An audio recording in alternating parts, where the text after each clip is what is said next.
Quran surat Ali Imran ayat 171, itu yang diawali dengan kalimat wa ma kana linabiyyin ayyagulla. A'udzu billahi minasy syaithanir rajim. A'udzu billahi minasy syaithanir rajim.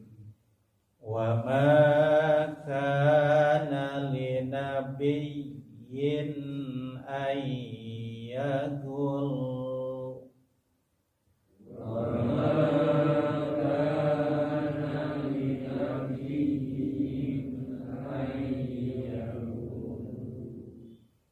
wa man yaghlul ya'ti bima ghalla yaumal qiyamah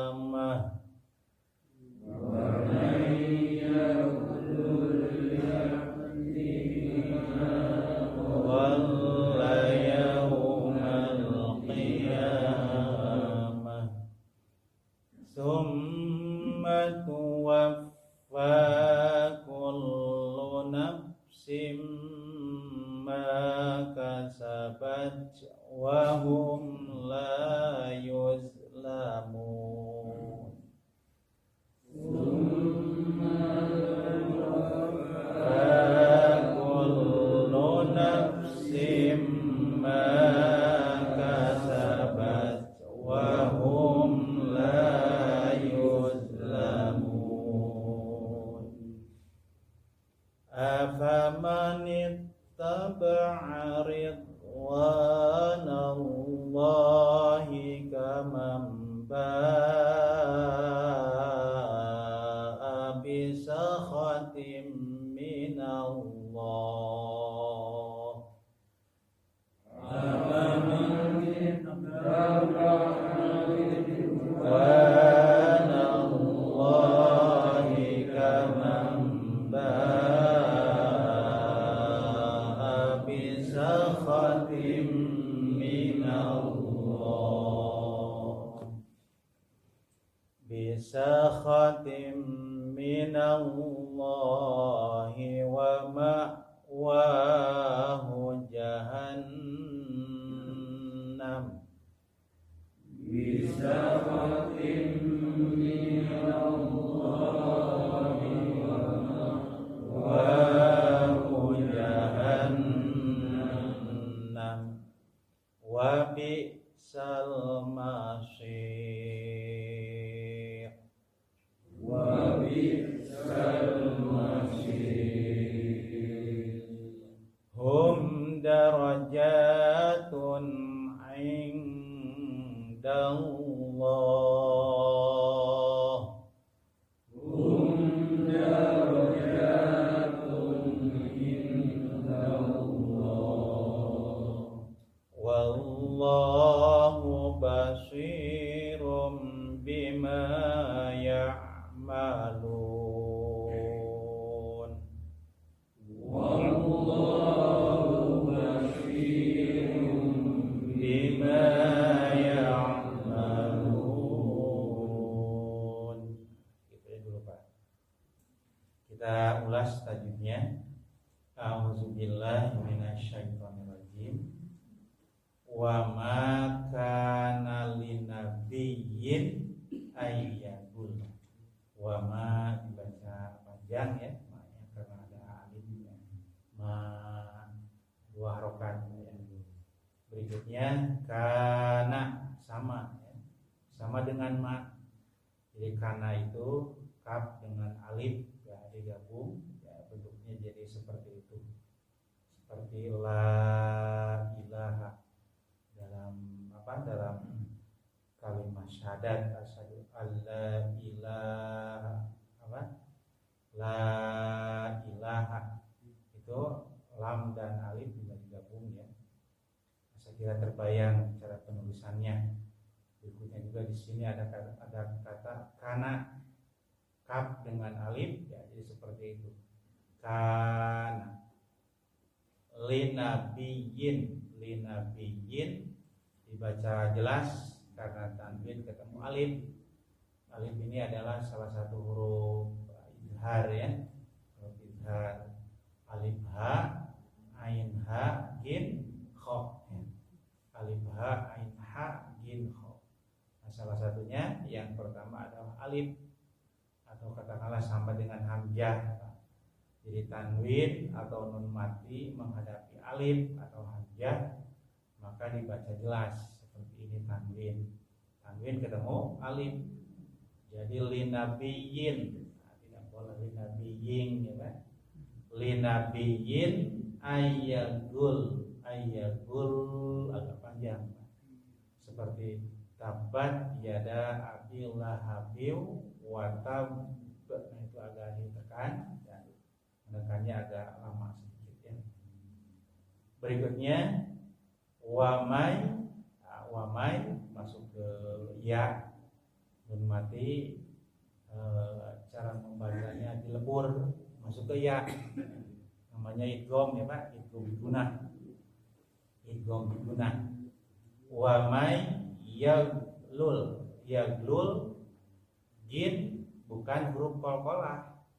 Jadi tidak mantul lagi yaglul seperti ghairil mag gitu ya, ghairil magdubi tidak dibaca ghairil mag.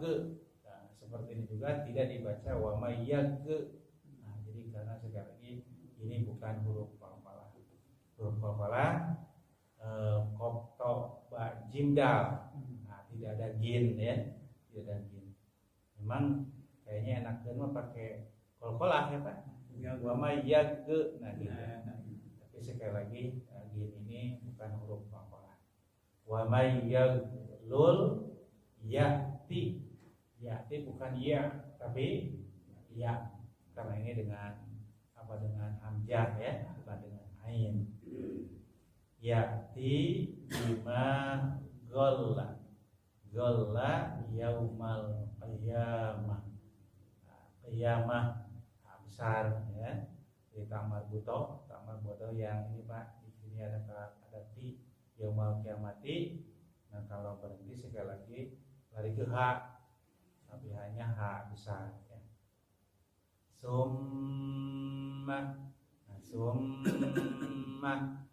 Apa? Gunah ya. Mim bertasydid. Ini ada dua. Yang pertama mim, yang kedua nun. Nah, dua-duanya yang bertasydid bergunah. Nah, ini berulang-ulang Pak. Mim bertasydid, ketemu lagi.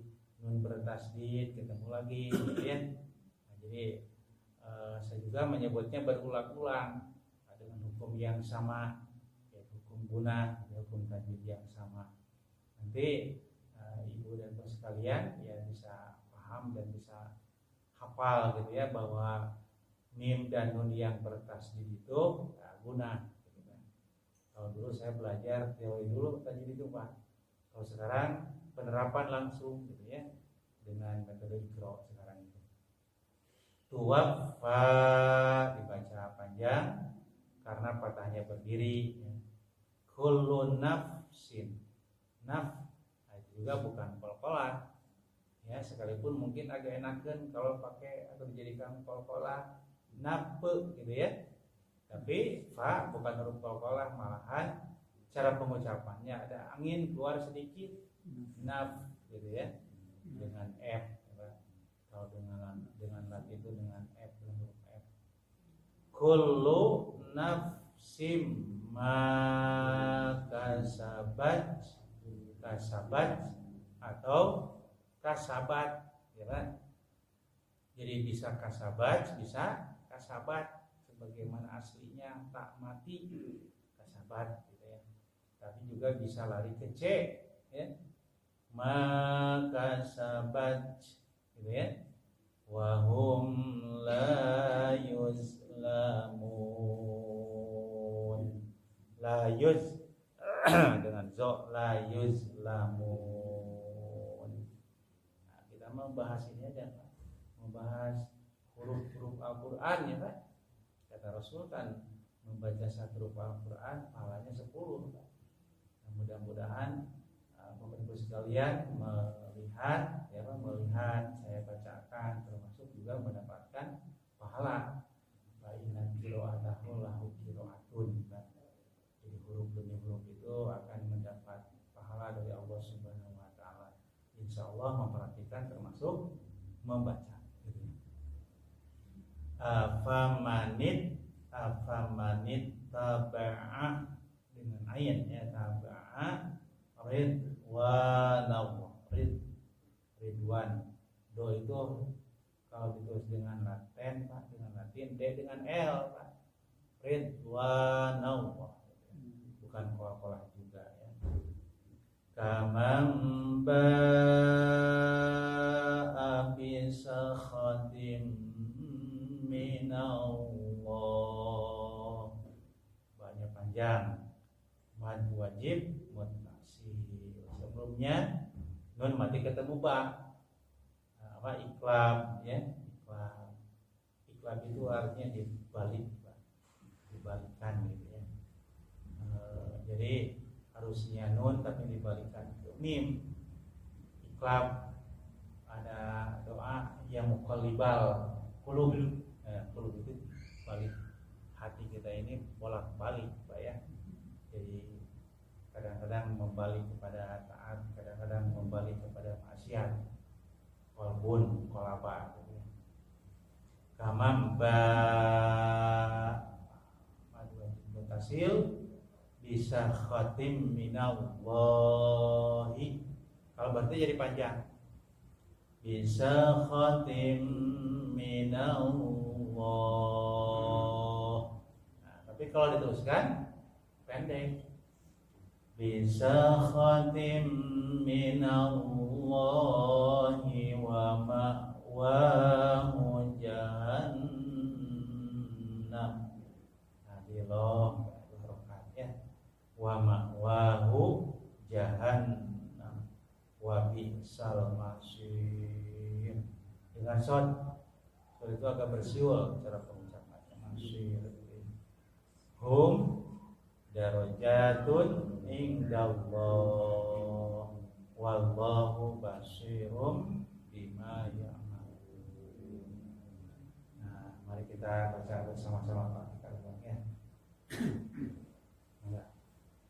A'udzu billahi minasy syaithanir rajim. Wa ma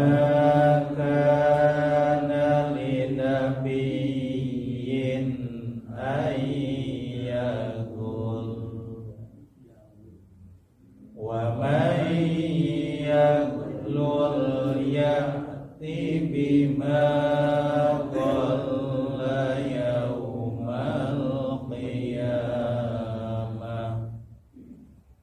summa tuwaffa kullu nafsin ma kasabat wa hum la yuzlamun. Afaman ittaba'a ridwanallahi kaman ba'a bisakhatim minallah bisakhatim minallahi wa ma'wahu jahannam wa bi'sal masir. Hum darajatun 'indallah wallahu basirum bima ya'malun.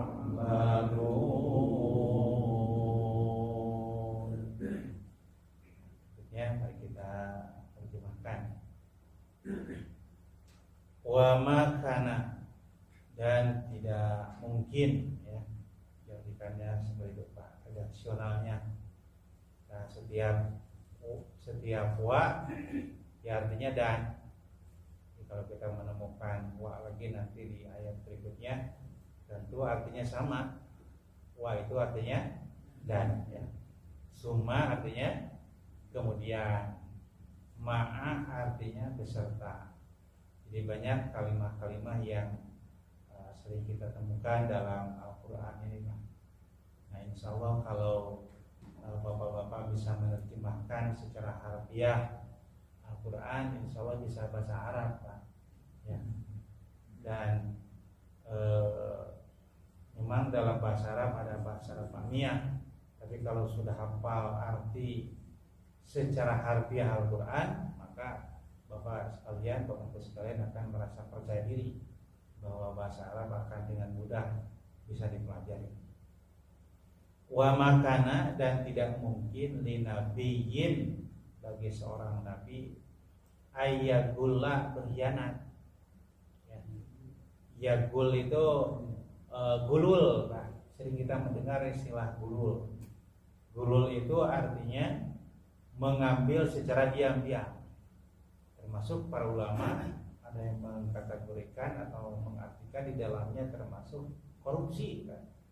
Jadi mengambil secara diam-diam tanpa diketahui oleh orang lain atau orang banyak. Mengambil, mungkin sekarang sama, Pak. Tidak hanya mengambil tapi ditransfer, gitu, Pak. Ditransfer diam-diam, gitu ya. Itu ya sama artinya korupsi atau termasuk gulul, gitu ya. Gulul, ya, diam-diam. Nah, ayat ini kaitannya kemarin menjelaskan tentang perang Uhud. Jadi kembali disebutkan bahwa dalam perang Uhud itu banyak di antara para sahabat atau kaum muslimin lah, katakan demikian, Pak, yang tertarik, yang tertipu dengan harta, itu ya, harta yang disebut dengan harta rampasan perang. Nah, mereka memburu. Nah, karena begini, Pak, para sahabat atau kaum muslimin pada saat itu, para kaum muslimin lah pada demikian, Pak, banyak yang mengambil pelajaran ketika perang Badar. Nah, ketika perang Badar itu harta rampasan perang dimasukkan ke Baitul Mal semuanya, Pak. Gitu ya. Rasulullah dikumpulkan, dimasukkan ke Baitul Mal. Nah, kemudian kaum muslimin yang ikut perang Uhud, wah, kalau demikian ini rampasan perangnya dikumpulkan lagi ke Baitul Mal. Itu ya, makanya mereka ada yang memburu, ingin mengambil, ingin mendapatkan bagian. Pada Rasulullah telah menetapkan bahwa kamu tinggal di tempat ini mempersiapkan untuk menghadang musuh dengan tombak-tombak kalian, dengan panah-panah kalian. Tapi mereka ada yang terjebak dengan harta. Nah, karena ternyata pada gilirannya, Bapak Ibu sekalian, harta rampasan perang itu bisa memang dikumpulkan di Baitul Mal, Pak, dan bisa juga dibagikan kepada pasukan perang, gitu, Pak, pada gilirannya. Nah, pada waktu perang Badar itu perintah Allah mungkin demikian kepada Nabi Muhammad, rampasan perang itu dikumpulkan di Baitul Mal. Ayo mal kabagian deui cenah itu sareng kaum muslimin sekar itu mereka ikut memburu. Gitu ya, ikut mengambil dengan cara mendapatkan ketika peperangan itu terjadi. Nah, ayat ini Bapak sekalian membantah, bahkan di antara kaum muslimin pada saat itu ada yang berasumsi tidak baik, ada yang bersuudzon kepada Rasulullah bahwa harta rampasan perang itu diambil oleh Rasulullah. Nah, ayat ini kemudian turun, kata Allah, tidak mungkin seorang nabi itu mengambil harta rampasan perang tanpa sepengetahuan para sahabat dan kaum muslimin yang ikut perang Uhud pada saat itu. Allah mengatakan wa makana linabi, tidak mungkin, gitu ya. Karena seorang nabi kan telah maksum, diampuni oleh Allah Subhanahu wa taala, yang tidak mungkin melakukan kekeliruan, termasuk melakukan perbuatan dosa, gitu, Pak. Nah, kalau manusia pada umumnya sangat mungkin seperti itu, Pak. Jadi ketika ada peluang, gitu ya, peluang untuk mengambil hak orang lain atau harta, bisa saja dilakukan. Jadi peluang itu atau dipergunakan. Nah, inilah mungkin yang disebut dengan tadi gulul atau mencuri, sama mencuri atau korupsi dan lain sebagainya gitu ya. Nah, Bapak sekalian, makanya ada istilah kesempatan dan niat ya kan? Ada kesempatan gitu ya. Ini bisa dalam kebaikan, bisa dalam keburukan Pak. Ya. Dalam kebaikan ini ada kesempatan kebaikan dilakukan gitu ya. Dan mungkin juga sebelumnya ada niat gitu ya, niat untuk melakukan kebaikan. Tidak ada niat, ada kesempatan, bisa saja melakukan kebaikan. Sebelumnya ada niat untuk melakukan kebaikan, saja kemudian kebaikan itu jadi, itu yang dilakukan. Dan sebaliknya juga keburukan. Bisa jadi ada niat, Pak. Niat jadi pejabat itu agar bisa korupsi misalnya. Bisa saja memang niat menjadi pejabat itu agar bisa amar ma'ruf nahi mungkar gitu kan ya Pak, idealnya gitu ya. Tapi juga bisa ada kesempatan Pak. Sebetulnya tidak ada niat, tapi ada kesempatan gitu ya. Nah, Bapak sekalian, Allah Subhanahu wa taala membantah untuk seorang nabi itu tidak mungkin gitu ya, menggelapkan, menggululkan gitu ya, mengambil secara diam-diam harta. Wabil khusus pada saat itu adalah harta rampasan perang. Tetapi pada gilirannya tidak hanya rampasan perang, harta-harta lain pun gitu ya, itu tidak mungkin seorang nabi itu bisa melakukan perbuatan seperti itu atau berkhianat seperti itu gitu ya. Nah, berikutnya Bapak sekalian, Allah mengatakan wa may yaglul, barang siapa yang tadi berkhianat gitu ya, mengambil harta rampasan perang, ya'ti akan datang. Nah, ya itu akan datang dari ata, kata dasarnya ata, kemudian fi'il ampil mudhari'nya ya'ti, ata ya'ti, kemudian fi'il atau masdarnya atin. Atin itu artinya yang datang gitu ya. Isim fa'ilnya atin, yang datang. Barang siapa yang menggelapkan harta rampasan perang, gitu ya, atau pada gilirannya barang siapa yang mengambil secara diam-diam hak orang lain, ya'ti akan datang, ia akan datang bima, dengan apa, golak yang ia hianati itu. Maksudnya dengan harta yang ia hianati itu, yaumal kiamah, pada hari kiamat, gitu ya, pada hari kiamat. Kalau secara hukukul adami, hak-hak kemanusiaan tidak diselesaikan. Jadi sekali lagi saya pernah mengatakan perbuatan dosa ini ada dua. Ada yang langsung dengan Allah, Pak, seperti tidak sholat, tidak saum, ya, tidak menunaikan zakat, terutama yang tercantum dalam rukun Islam gitu ya. Ada dosa yang dilakukan dengan sesama manusia. Ada hak orang lain, ada hak kemanusiaan, hak adami yang dilanggar. Nah, kalau hak kemanusiaan ini harus diselesaikan terlebih dahulu dengan orang yang haknya dilanggar. Jadi tidak cukup dengan taubat, tidak cukup dengan taubat. Misalnya ada hak orang lain yang diambil atau dilanggar, itu harus minta maaf dulu. Jangan dulu terus-terusan istighfar, tapi minta maaf dulu kepada yang bersangkutan. Itu lain halnya dengan orang yang dulu misalnya diyakini betul sekian lama, sekian tahun kita tidak sholat, atau misalnya katakanlah tidak melaksanakan saum sampai lupa saum udah berapa hari yang tidak dilakukan. Itu mungkin bisa terus-terusan dengan istighfar, Pak, dengan memohon ampun kepada Allah.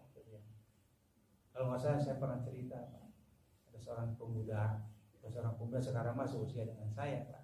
Dia bercerita dulu ketika saya masih muda sebelum menikah, karena sholat, kenapa? Karena sholat, karena puasa. Ayo nanti dikodok, Pak, terus-terusan gitu ya. Saya dulu diasumsikan, diyakini sekitar 8 tahun tidak melaksanakan sholat, dan saya telah dewasa. Nah, terus saya nanti dikodok. Saya kira tidak harus seperti itu, Pak. kalau misalnya kita mau ya bertaubat saja, ya. Bertaubat tadi disyaratkan dengan membaca istighfar, ya, mohon ampun kepada Allah, gitu ya. Itu kalau hubungannya dengan Allah, ada perintah Allah, ada hak Allah yang dilanggar oleh kita. Tapi kalau dengan sesama, ya, dengan sesama manusia, ada clash, ada hak orang lain yang dilanggar, hak orang lain yang diambil, itu harus dibebaskan dulu. Nah, mungkin di antara Bapak Ibu sekalian ada yang pernah mendengar orang yang mati syahid, gitu ya. Itu Rasul mengatakan itu tidak akan masuk surga, terhalang untuk masuk surganya kalau ia punya utang. Itu kalau ia punya utang. Jadi dia berjuang membela agama Allah, gitu ya. Ya, keyakinannya mati syahid, kemudian akan langsung masuk surga. Tapi kata Rasul, gitu ya, kalau ia memiliki atau punya utang, gitu ya, kepada sesama, itu diselesaikan itu. Jangan tanda mati syahid dengan kehidupan. Itu boleh dia berjuang dengan sungguh-sungguh. Demikian pula Bapak sekalian, dalam konteks ini ada harta orang lain, ada hak orang lain yang diambil secara diam-diam. Kata Allah, di hari kiamat kelak orang ini nanti akan memanggul dalam tafsir Mustafa Maulidi. Nah, tadi harta dipanggul, dicana kapayunan Allah, gitu ya. Dan Allah nanti akan menghukumi sesuai dengan kesalahannya, sesuai dengan hak orang lain yang dilanggarnya, gitu ya. Ya'ti bima golla yaumal qiyamah. Makanya dalam ayat berikutnya, summa kemudian tuwafa itu disempurnakan. Orang yang meninggal sering disebut orang yang wafat. Wafat itu orang yang disempurnakan. Jadi umurnya telah sempurna, ya, telah sempurna, sesuai dengan ketentuan yang telah digariskan oleh Allah Subhanahu wa taala di Lauhil Mahfuz, bahwa seorang itu harus meninggal dalam usia sekian. Orang yang meninggal ini disebut dengan orang yang wafat. Wafat itu sekali lagi sempurna, gitu ya.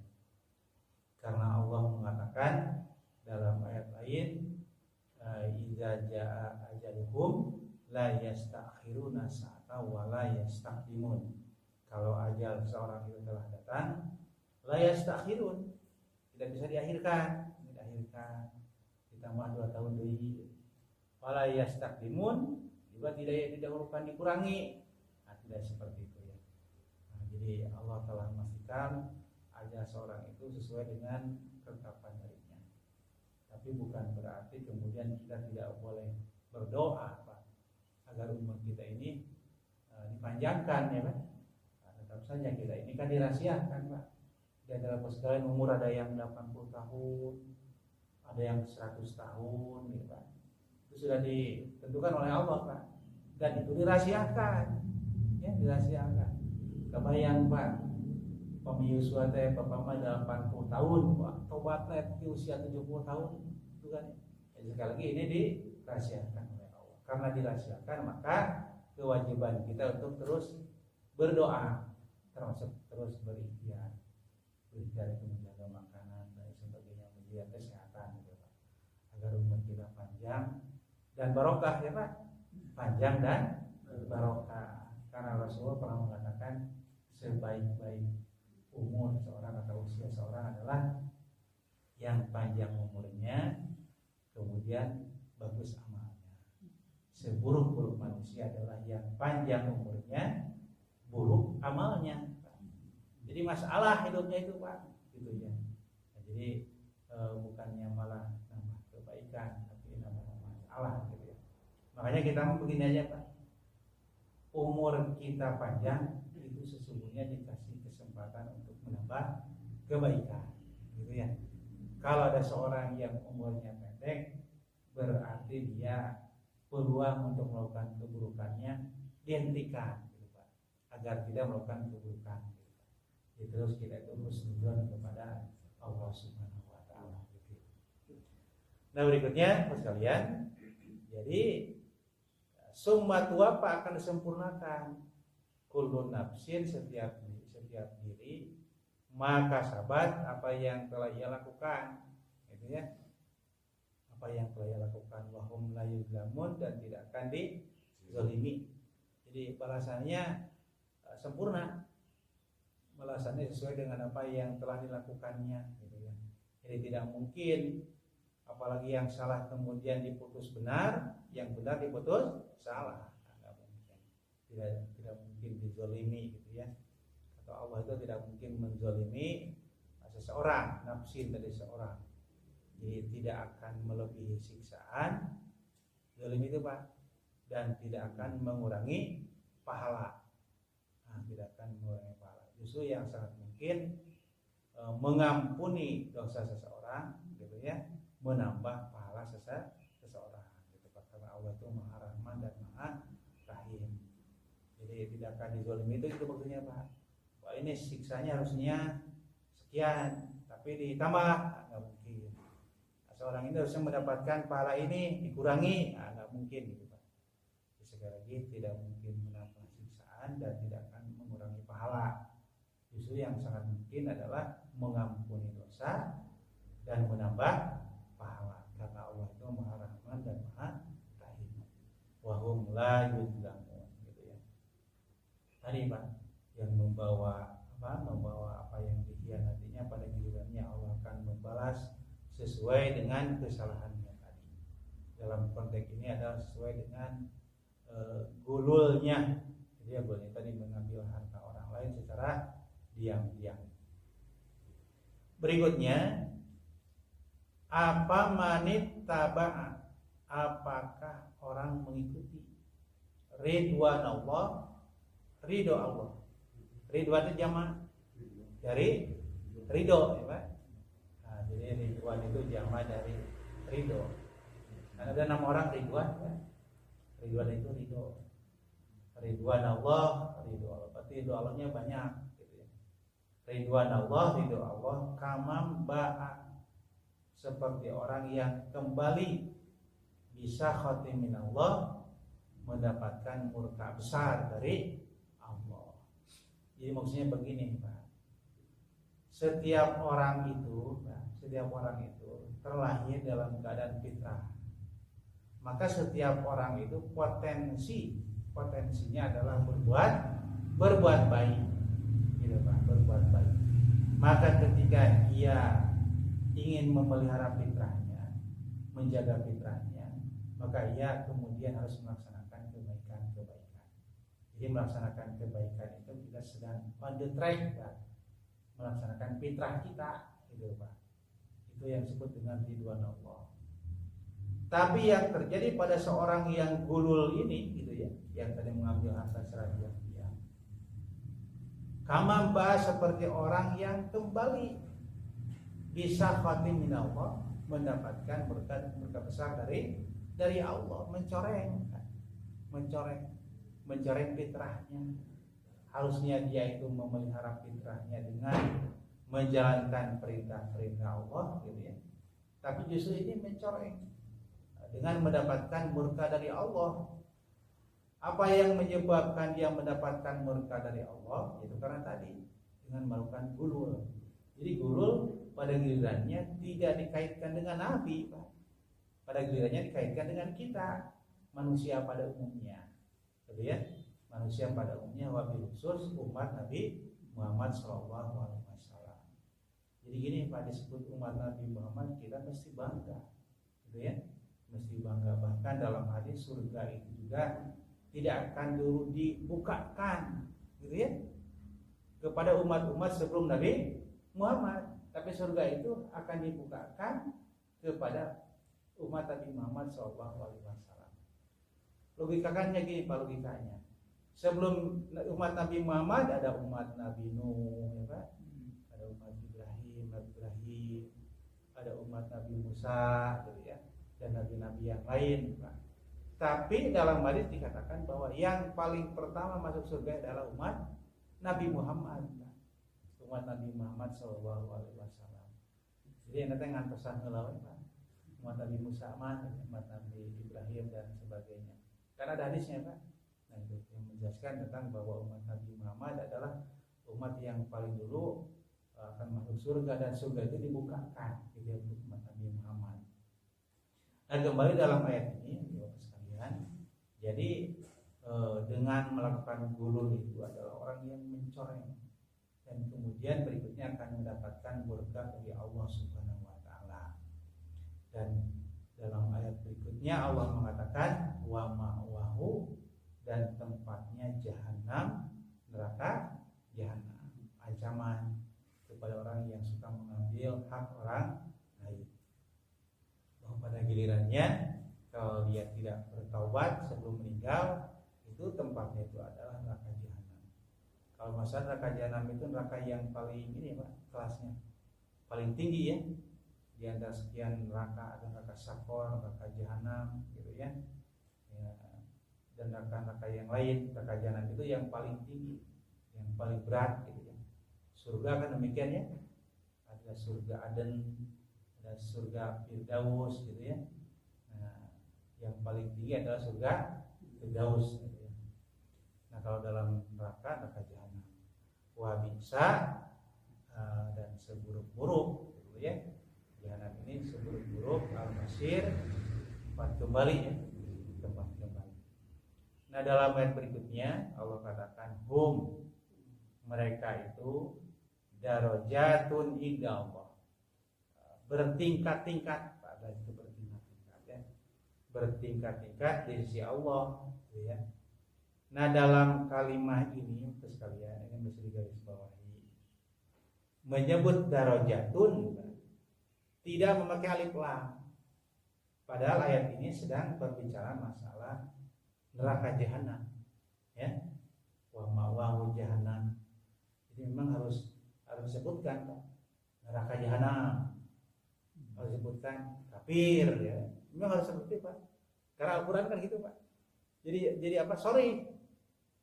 Nah, kalau sekarang kan seperti agak dilarang menyebut kafir itu Pak. Gitu ya.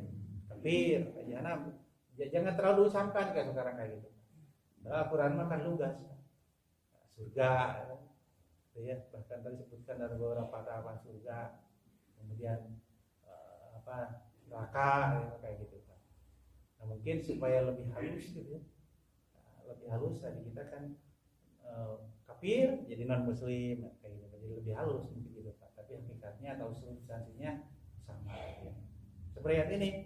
Ketika kita menyebut neraka jahanam, wah ngeri amat ini mendengarnya, gitu kan ya, menakutkan, horor. Tapi memang ini Al-Quran mengatakan seperti itu Pak. Neraka jahanam, kita mah inginnya mendengarnya kata surga, terus Pak. Ini mendengarnya kata surga yang baik-baik, gitu, yang enak-enak. Mungkin apa? Mungkin ini budaya hedonis Pak, gitu ya. Inginnya itu yang baik itu, padahal harus seimbang. Karena Allah menurunkan Rasul itu Nabi Muhammad itu karena Allah dalam Al-Quran basyiron wa nadziron ya. Basyiron wa nadziron. Basyiron itu pemberi kabar gembira, nadziron pemberi kabar yang menakutkan Pak, sebagai peringatan. Maka ini juga harus di dalam pendidikan pun seperti itu. Kepada anak itu harus memberikan pendidikan seimbang antara kabar gembira yang menyenangkan gitu Pak. Kalau misalnya kamu begini nanti akibatnya seperti ini. Tapi sebaliknya kalau kamu seperti ini akibatnya akan seperti ini Pak. Ini disampaikan juga dalam mendidik anak Pak. Basyiron wa nadziron gitu ya. Nah, Al-Qur'an juga suka demikian, lugas ketika menyebut neraka jahanam, ketika menyebut surga gitu ya. Nah, lurus saja Pak. Lurus saja kita mengatakan seperti itu. Ini tapi motivasinya mengamalkan Al-Quran dalam konteks beribadah kepada Allah Subhanahu wa taala gitu ya. Wa jahanam, kata Allah demikian di antaranya. Nah, wa bisal masir. Nah, kata Allah tadi saya menggarisbawahi kata darajat. Darajatun itu kalau dalam istilah ilmu nahwu isim nakirah, Pak. Isim nakirah itu umum. Maksud umum di sini darajatun di sini maksudnya baik dalam surga ataupun dalam neraka itu terdapat tingkatan-tingkatan gitu maksudnya. Ada derajat ya Pak, ada tingkatan-tingkatan. dalam ayat ini Allah tidak menyebutkan humud darajat kali lam. Jadi kalau gini Pak, masjidun, masjid umum Pak, tidak disebutkan masjidun. Tapi kalau menambah alif lam, al masjid, nah masjid ini khusus misalnya, sekalipun tidak menyebut al karomah, tapi pasti yang dimaksud adalah masjid tertentu kalau memakai alif lam, gitu ya. Ma'rifat, tapi kalau menyebut masjidun itu belum tentu masjid yang mana yang dimaksud. Nah, persis dalam ayat ini pun Allah menyebut darajatun, bertingkat-tingkat. Bertingkat-tingkat ini bisa masuk ke dalam surga, kategori surga, bisa juga termasuk ke dalam kategori neraka. Nah kata Allah, hum, mereka itu darajatun, bertingkat-tingkat, baik yang di surga bertingkat-tingkat ataupun yang di neraka. Indallah, di sisi Allah. Wallahu, dan Allah basirun, maha melihat yang tampak dan yang rahasia. Basirun, ya. Nah, makanya istilah basiroh, orang yang ahli di dalam ibadah dalam tingkatan tertentu, basiroh. Katanya ada yang mengatakan basiroh teh feelingnya bagus Pak, feelingnya bagus. Jadi makanya ada istilah indra keenam, tapi tidak dikenal dalam dunia ilmu ada indra keenam. Indra mahnya 5 gitu, hanya 5 saja tidak. Tapi saking menghargainya orang yang memiliki perasaan tinggi, kalau ia senantiasa maksimal melaksanakan perintah Allah, maksimal menjalankan perintah Allah, dan maksimal menjauhi larangan Allah. Nah ini bisa saya Pak, firasatnya tajam Pak. Karena memang Rasul pernah mengatakan ittaqu firasatal mu'minin Pak. Hati-hati dengan firasat orang yang beriman. Tapi tentunya bukan berdasarkan teori hitung-menghitung Pak. Dihitung, ada kitab-kitab tertentu, atau misalnya ada teori tertentu agar bisa menghitung. Seperti saya kan penghulu Pak, menikahkan masih ada Pak budaya hitung-menghitung. Bahwa si anu nikahnya harus jam 7 pagi, tidak boleh kurang. Berkaitan dengan masalah budaya ini Pak, dihitung. Tapi nggak tahu dari mana teorinya. Mungkin secara ilmiah juga dipertanyakan gitu Pak. Nah bukan seperti itu Pak. Yang dimaksud dengan firasat itu murni perasaannya. Jadi murni perasaannya. Tapi sekali lagi memang secara umum klasifikasi ini atau makom ini mungkin ya tidak bisa diterima gitu Pak. Tapi memang Rasul pernah mengatakan itu Pak. Ada kalimat ittaqu firasatal mu'minin, hati-hatilah dengan firasat orang yang beriman. Karena kata Rasul dalam hadis tersebut berikutnya, orang yang beriman itu akan melihat sesuatu binurillah, dengan cahaya Allah. Luar biasa subhanallah. Saya juga ada nggak tahu Pak, karena saya belum pernah merasakan. Bisa punya firasat ternyata benar gitu ya. Ya mungkin orang tertentu bisa seperti itu Pak, gitu ya. Nah jadi karena apa yang kita yakini sekali lagi tentu didasarkan kepada Al-Quran, juga didasarkan kepada hadis Rasulullah SAW. Nah, Bapak sekalian, Allah itu dalam ayat ini basirun, maha melihat baik yang nampak ataupun yang sir. Ya. Sir itu maksudnya yang sembunyi. Ya. Kemarin tadi sampaikan wa intubdu ma bi anfusikum au tukhfuhu yuhasibkum, baik yang kau tampakkan ataupun yang kamu rahasiakan, maka pada akhirnya Allah akan menghisab gitu ya. Nah penghisaban Allah itu sekali lagi berdasarkan basirohnya Allah, berdasarkan basirnya Allah ini ya. Dalam itu dikatakan basirun, nah maha melihat gitu ya. Nah itu Pak yang dapat disampaikan, bahwa sekali lagi awalnya ayat ini berbicara mengenai harta rampasan perang yang berawal dari suuzonnya kaum muslimin pada saat itu, bahwa harta rampasan perang tidak akan dibagikan, tetapi hanya akan dikumpulkan di Baitul Mal gitu ya. Mereka pada betul-betul telah berperang. Menurut mereka kalau misalnya mereka tidak mengambil sendiri tidak akan kebagian.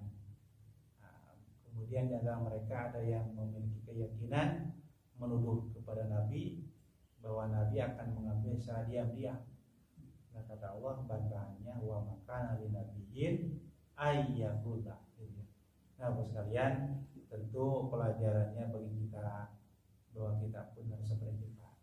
Jadi baik dalam keadaan terlihat ataupun dalam keadaan sir, dalam keadaan sembunyi-sembunyi, ketika kita misalnya meyakini bahwa itu adalah bukan hak kita, gitu ya, bukan hak kita, maka tentu apa yang dilakukan oleh Nabi ini harus menjadi contoh ya bagi kita semua, gitu ya. Saya bukan batin dulu di sini seperti itu, Pak, gitu ya. Maksudnya ini kita harus ya, seperti ini, gitu ya, bahwa Rasul itu tidak mungkin melakukan hal tersebut, gitu ya, karena memang di hadapan kita itu kadang-kadang tadi ada niat dan ada peluang, terutama ketika ada peluang, gitu ya, dan itulah yang dimaksud dengan iman. Jadi saya pernah mengatakan ada orang yang merasa takut melakukan keburukan karena merasa diawasi oleh Allah, tapi ada orang yang merasa nikmat ketika melaksanakan perintah Allah. Kemudian yang ketiga ada orang yang merasa bersama dengan Allah. Ma'iyatullah. Jadi apapun yang ia lakukan, baik ketika ia memperoleh atau akan memperoleh kebahagiaan, bercita-cita akan memperoleh kebahagiaan, ataupun ketika ia berhadapan dengan masalah, ia merasa bersama dengan Allah. Nah, ini tentu tahapan yang pertama, Pak. Tahapan yang pertama. Maka demikian pula dalam ma'rifat, Pak. Dan dalam istilah ilmu tasawuf pada istilah ma'rifat ada ma'rifatul ibad. Ma'rifatnya seorang hamba. Nah, seorang hamba itu ma'rifatnya melaksanakan perintah Allah, gitu, Pak. Kemudian menjauhi larangan Allah. Ini yang pertama, Pak, yang paling dasar. Kemudian yang kedua ada ma'rifatul arifin. Ma'rifatul arifin itu yang ini, Pak, tingkatan yang kedua. Jadi sekalipun ia tidak sedang dilihat oleh orang lain, gitu ya, maka kebaikan itu terus dilakukan, termasuk tadi tidak melakukan keburukan. Nah, jadi ini orang yang ma'rifatul arifin, gitu ya. Nah, kita mah mungkin tadi, Pak, ma'rifatul ibad, melaksanakan perintah Allah sesuai dengan kemampuan kita, menjauhi larangannya. Nah, mudah-mudahan termasuk yang kedua. Ketika tidak ada orang, tidak ada yang menyaksikan, melihat, tetap saja kita tidak melakukan keburukan. Karena apa? Karena kita merasa diawasi oleh Allah Subhanahu wa Ta'ala. Barangkali demikian, Pak. Jadi sekali lagi intinya apapun yang kita lakukan pada gilirannya akan mendapatkan balasan dari Allah Subhanahu wa Ta'ala, baik itu dalam konteks kebaikan, gitu ya, ataupun dalam konteks keburukan. Karena Allah mengatakan tuwaffa kullu nafsin maka sahabat wa hum la yuzlamun. Barangkali demikian yang saya sampaikan, mudah-mudahan bermanfaat. Berikutnya marilah kita tutup dengan doa kifatul majelis.